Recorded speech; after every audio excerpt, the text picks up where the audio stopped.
Hey guys, welcome back to the Great Ace Attorney Chronicles. Resolve. In the last episode, we finished up the first day of the investigation. I say first day of investigation because I don't think that this episode consists of just one day of investigation and one day of trial. But I'm not sure, of course, because there are so many mysteries in this episode that I can't really imagine that one day of trial and one day of investigation could be enough. But that is to be seen. That is just a conjecture by me. So if you haven't watched those, go down in the description below and check out the playlist. I have lots and lots. I think this is like the 17th episode or something. I really don't know right now. But nevertheless, we are at the Old Bailey in defendant's antechamber, and it's the 2nd of November at 8:56 a.m. So let's see what will come. There's that old familiar feeling again. The crushing pressure of this historic courthouse. Actually, no, it's a little different today. There's an even more menacing tension in the air. There is a menacing tension in the air today, isn't it there? Isn't there, I suppose? Yes, I think so. There is our defendant! It can only be the result of the menacing appearance of the defendant. A little more courtesy, if you please. Oh my, I do apologize. However, you're certainly not mistaken that this trial is far from ordinary. What do you mean? I'm not privy to the details. However, I understand that no jury has been selected. A trial without a jury? Well, that's just like the trial of the professor 10 years ago. A closed court. Good morning, my dear fellows. Mr. Sholmes! Have you made note of my hair, Mr. Naruto? An outright victory for science, you must agree.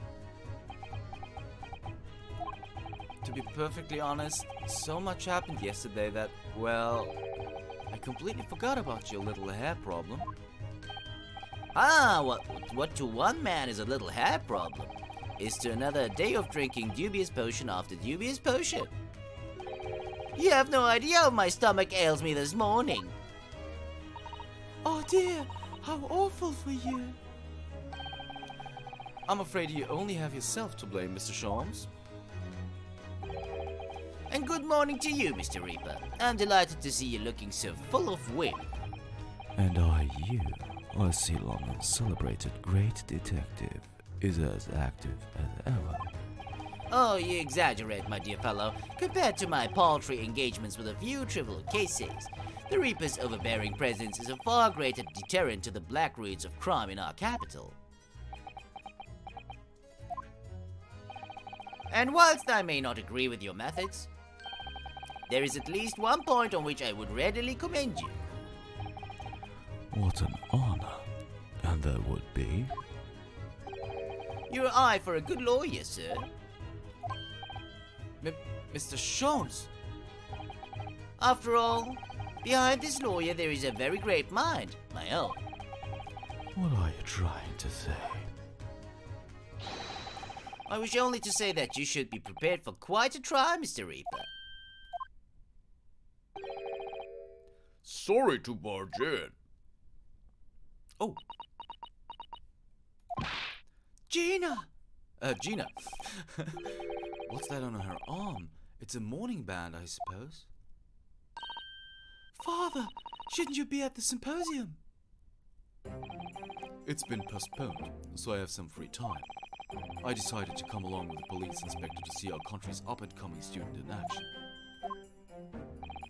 I shall be very interested to see the fruits of your studies over the past year. Well, it's an honor to have you here. Let's hope there are some fruits to see. Otto? Oh, yes, Gina? Why'd you agree to this, huh? Why'd you take him on? This Reaper bloke. Everyone says it was him and what? What killed the boss? I'm sorry, Gina, but I just don't believe that. Well, if it wasn't him, who was it? I don't know that. Yet. I don't care who calls him what. The Reaper's just a name. He's just a person at the end of the day. And if it turns out it wasn't what killed the boss, then God help him. Fiery eyes indeed. Yes, the culprit deserves every ounce of your loathing. Oh? At least that may be some solace to the deceased.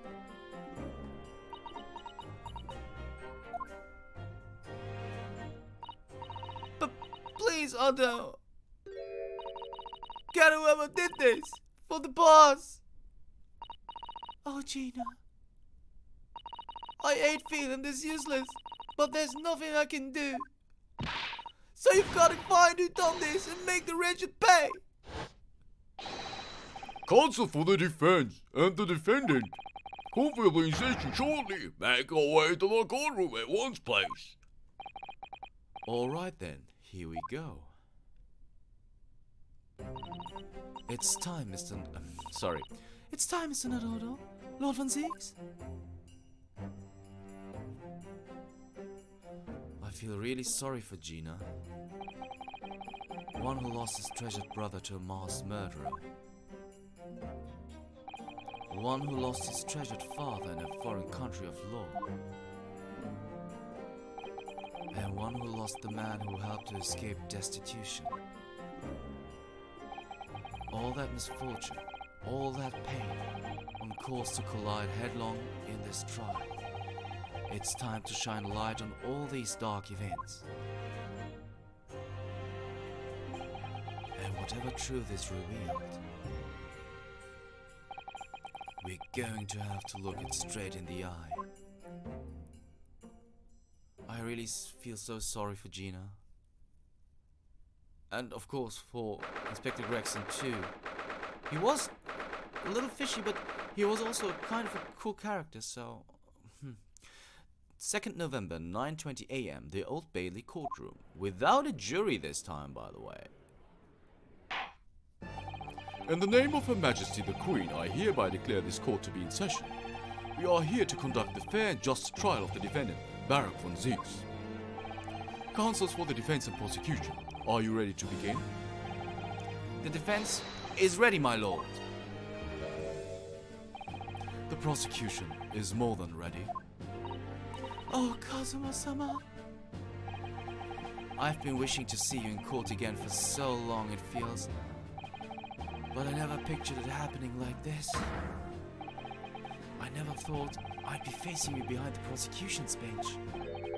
The so-called Reaper of the Bailey has been a scourge like no other, undermining Her Majesty's justice system. Today, we must uncover the truth behind this scourge. In other words, this trial is going to be a lot more far-reaching than Inspector Gregson's murder. The truths revealed by these proceedings may have unpredictable repercussions through the judiciary. Accordingly, they are to be conducted as a closed trial with no members of the public present, by Her Majesty's direct orders. How will that work, my lord? The burden of all arbitration and education falls on my shoulders. Therefore, as you will see, the jurors' bench shall remain vacant today. If no members of the public are present, might I ask who is currently occupying the gallery, my lord? They are members of the judiciary, here to witness proceedings and ensure an equitable trial. Members of the judiciary? Oh my, this is a very unusual trial already. There is, of course, another unprecedented aspect to these proceedings on which I must elaborate.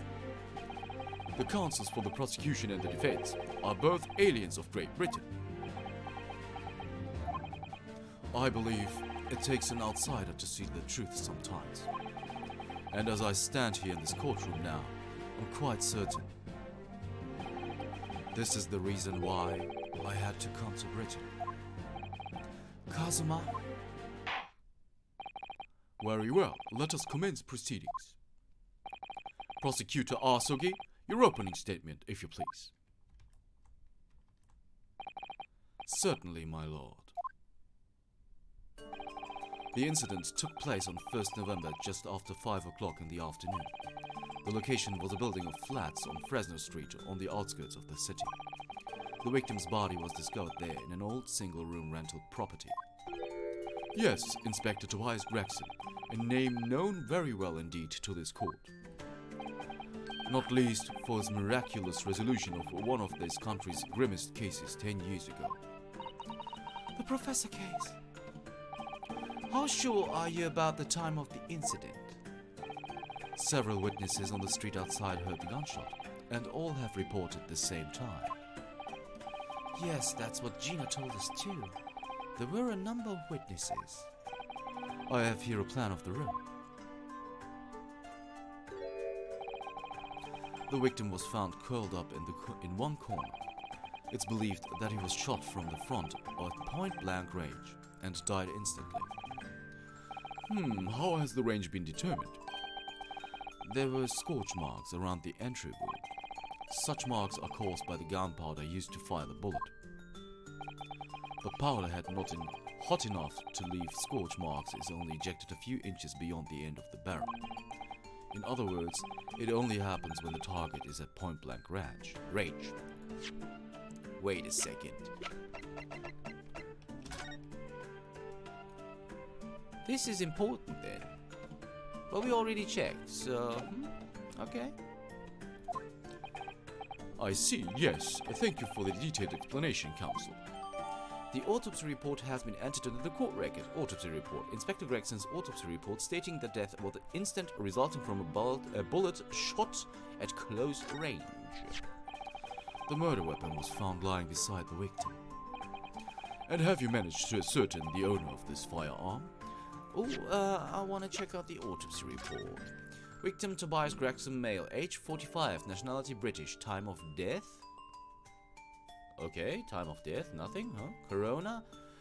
Maria Gorey, whoever that is. Cause of death, victim was shot in the chest at close range from the front, resulting in an instant death. Scorch marks at point of entry. The bullet exited the body from behind. Additional observations. The caliber of the gun used matches that of standard issue firearms for members of the judiciary. Okay. And have you managed to ascertain the owner of this firearm? No, my lord. Not conclusively. Bravo, Kazuma-sama, for not trying to use the gun as evidence when its provenance can't be proven. Furthermore, my lord, as I've explained, the revolver was fired at extremely close range. The bullet passed through the victim and struck the wall behind him. There's a candelabra mounted on the wall, and the tip of one of the candles in it was found to have been blown off by the projectile. We noticed that too, didn't we? Yes, that's right. Thank you for the thorough report, Counsel. The setting of the crime is clear to me. You will submit the plan of the crime scene as evidence, please. As you wish, my lord. The crime scene floor plan has been entered into the court record. A plan of the small room in the building of flats of Fresno Street where the body of the victim, Inspector Gregson, was found. Is this Fresno Street room Inspector Gregson's private abode? No, my lord. The room is rented to a Mr. Hugh Boone. But there is a precious little furniture inside, and it is generally in a poor state of repair. So what on earth was Gregson even doing there? Presumably he was investigating some case or other. When a policeman was informed of the gunshot from the witnesses and rushed to the scene, he found only the deceased inspector and the accused standing alongside, holding the revolver. The attending officer arrested the accused on the spot. So the details of the case are clear. In that case, the prosecution would like to call its first witness. A name, please, counsel. Naturally, the accused himself. Lord von Zieks? As a prosecutor, he believes in the oath of office he's taken and will be compelled to tell the truth.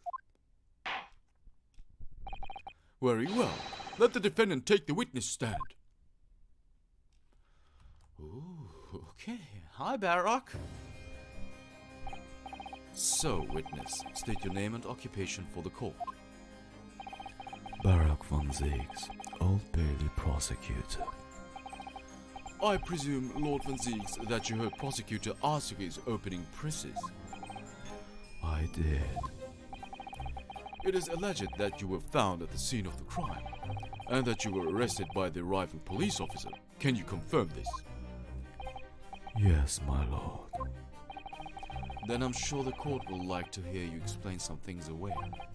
Namely, why you were there in the room on Fresno Street at the time in question, and what exactly took place. I intend to explain away nothing. I will simply tell the truth. I must say, Lord von Zieks, I never imagined this day would come. Or rather, I didn't want it to imagine it would come. But since you became known as the Reaper, a part of me has been dreading it. Your formal testimony then, witness. Alright, witness testimony. The facts of the incident. I was investigating Gregson and my inquiries had led me to that address. When I first entered the room that day, it was dark inside and I saw no one. A moment later, I heard the gunshot. I spun around and saw the revolver on the floor. Just as I picked the firearm up to examine it, the door flew open and I heard a man scream. It was only then that the body of Inspector Gregson appeared before me. Ooh, okay. That testimony, was the whole truth? It was. So, you heard a gunshot being fired in a room with no living occupants. And moments later, a corpse somehow appeared before your eyes. Is that it? You're right, you haven't explained away anything. In fact, that would barely qualify as an excuse. I thought you were my mute apprentice. Yet it turns out you have a way with words, Prosecutor Arsugi. It would appear to be a singular tale indeed. Singular isn't the word, it's laughable. What's got into Kazuma? He's not behaving like himself at all. Very well then. Counsel, you may begin your cross-examination. Yes, my lord. Cross-examination. Alright, Barok, out with it. I was investigating Rex and my inquiries had led me to that address. Hold it! You were investigating the inspector? What on earth for? I'm not at liberty to say. Sorry? I'd identified a distinct possibility that Gregson was involved in a case I was investigating. Regrettably though, he was killed before I could secure the proof I needed. Is the court to understand then that on the day in question you followed the victim to the scene? No, I was privy to his movements in advance. How? I stole into his office in the yard and consulted his diary. The address on Fresno Street was noted in the 5 p.m. entry. You illegally entered the man's office? In Japan, that alone would constitute a very serious offense. As it does in Great Britain, I assure you. Is that not the case, Lord von Zieks? I was aware of the possible consequences. So, in summary, You were investigating the victim, and yet you refused to tell the court why. I didn't realize British prosecutors enjoyed such freedom to choose what to do or divulge under oath. oh, why did I ever think I could defend this man? When I first entered the room that day, it was dark inside and I saw no one. Hold it! Had you ever been to the address before? No, never. I only learned of the place as a result of my investigations into Gregson's activities. There was no light inside when I entered, so it was all but impossible to make out anything. But at 5 p.m., the sun would only just have gone down. It would still have been reasonably light outside. The room has a window, but it was boarded shut. Very little light found its way into the room from outside, so it was extremely murky inside. I wouldn't have noticed if the victim was already lying on the floor. There was no artificial light in the room, you say? You're quite sure? I'm quite sure that the part of the room where the body was found was very dark. I have a feeling there was a small oil lamp burning on the desk, though I couldn't say for certain. Look, Mr. Naruto. There is a small desk in the room just here. Yes, I remember, and there was an oil lamp on it, as well as a framed photograph. When I entered the room, I closed the door behind me and started towards the desk to investigate. And what did you find? Nothing. I never actually reached the desk. A moment later, I heard the gunshot. I spun around and saw the revolver on the floor. Hold it! So, who fired the gun? I have no idea. I didn't see anybody else in the room.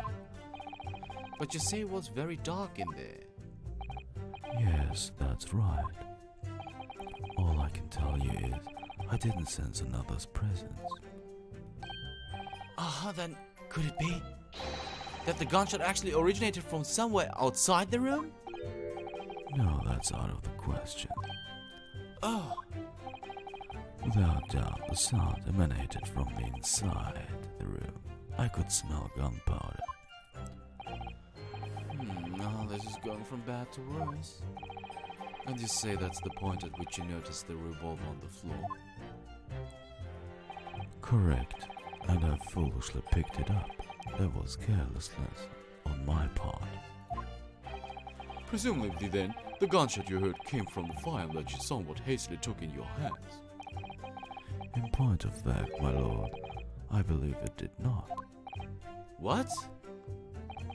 The barrel of the revolver I picked up was cold, and there was no smell of spent powder. But then, where on earth is the gun that was fired? Whilst I would like to oblige you with an answer, I'm afraid I can't. I too would dearly like to know that.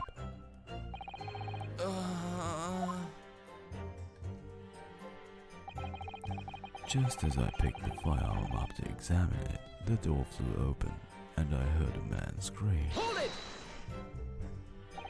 A man, you say? One of the witnesses, I presume? That's right.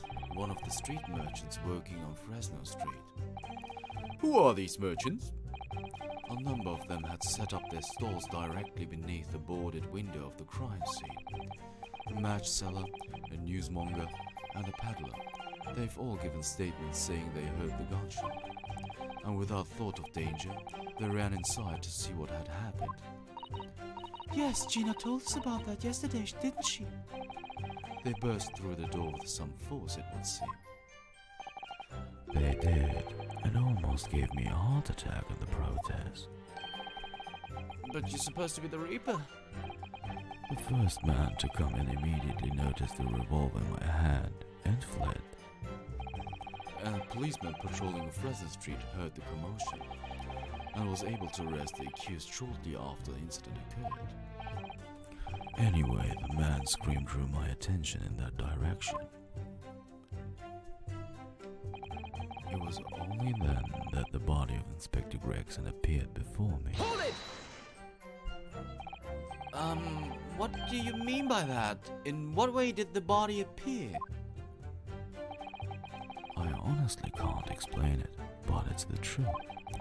As far as I was concerned, the body hadn't been there until that point, and then suddenly, there it was. Did you perhaps hear the sound of the victim falling to the ground just beforehand? At that moment, what I heard was the sound of the door flying open and the scream of the man who came inside first. Nothing more. I see. After the man fled, I examined the body. I was stunned to find that it was Gregson. Most curious circumstances indeed. How the inspector was killed or how his body seemed to appear out of nowhere, I have no idea. Objection! Surely the court has heard enough. My lord, the cross-examination has clearly revealed that the accused Barok von Zieks is lying on multiple fronts. What is that supposed to mean? Good gracious, counsel! The defendant is lying, you say? In his testimony just now, he claims that he failed to notice the victim's body because the room was dark. That's correct. No, that's impossible. As proven by this candelabrum. How does that prove anything? This should be an if, right? So that's a little typo here. Okay. If you examine the tip of the long candle, you can see it has been blown off by a powerful impact. One would assume that the projectile from the firearm passed through the victim and struck the candle. The problem comes when you consider the other two candles, which are clearly of a different length. Yes, I can see that only the candle that appears to have been struck by the bullet is long. We could reasonably expect someone to have lit all three candles together, which begs the question of why only one has ended up longer than the others. That must be because that particular candle was extinguished when the others were still burning. That's right. When the candle was hit by the bullet, it obviously went out. But the other two candles would still have been burning, so the fact is, the victim's body would have been illuminated by the light still thrown by the candelabrum, and the accused claim that they couldn't see the body clearly contradicts those facts. And now to the next line. There's more? The accused also claims never to have visited the scene of the crime before. That's the truth.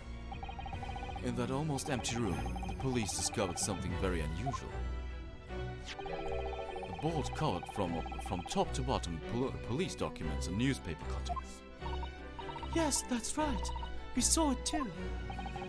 It goes without saying that the contents of the police documents cannot be divulged. However, they included a number of reports from various historical cases, the oldest of which was from 10 years ago. 10 years ago? This is starting to sound familiar. And there is a common thread linking all of the documents on that board. Indeed? What is that common thread, counsel? They all relate to cases prosecuted in court by Barok von Zieks. All of them? And furthermore, all those cases are ones in which the defendant was acquitted. Good Lord! Interestingly, none of those defendants are alive today, because all of them have been sent to their graves by the Reaper. Oh no! In short, that dingy little room is the Reaper's secret hideout and his base of operations. The Reaper's hideout? And yet the Reaper would claim never to have been to his own secret hideout? No one would believe that. No, the truth is, we've been looking at this backwards. Backwards? Explain, counsel. Inspector Gregson was investigating the identity of the Reaper. When he discovered the location of the man's secret hideout, he was killed. As I'm sure everyone can imagine. By the Reaper's hand. What?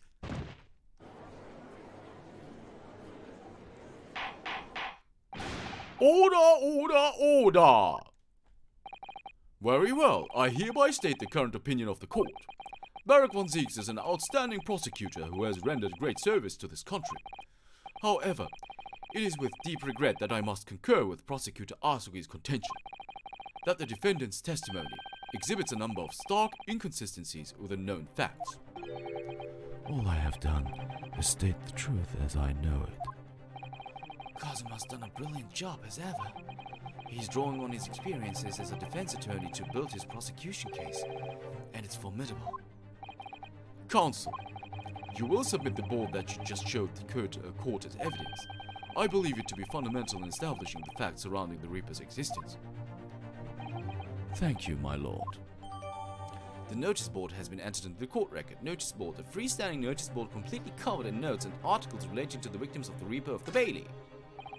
And now, the prosecution would like to call new witnesses to the stand. Witnesses who saw events unfold on the day in question. They were mentioned in the previous testimony too, if you remember. Yes, the street sellers who heard the gunshot and went running into the room. Very well. Lead the witnesses in. The defendant may step down from the witness stand. Certainly, my lord. Okay, before we do that, I just want to check out the notice board, because we can, of course, have a look at this. There are details of a whole raft of cases dating back years on here, aren't they? This paper from 10 years ago is browning with age. Look. Out of interest, the most recent thing appears to be this newspaper cutting here. Oh, it's the same red-headed leak advertisement that Miss Sholmes had picked out. And do you remember? There was a red hairpiece at the scene too. Was Inspector Gregson an exponent of the red-headed leak then? I don't think so. Anything on the front side that is of interest? No? Aha. Let's have a look at this. This handprint. Oh, what's this? It's another order, look! Oh yes, it's a smudge of some kind. In fact, it looks just like a handprint. And the color. That's blood, isn't it? Oh dear, how disturbing. The details of the notice board have been updated in the court record. There is a bloody handprint on the backside. Nothing else of interest though, right? Just to be sure. No. Maybe on here. No. Okay, we checked out everything. Alright.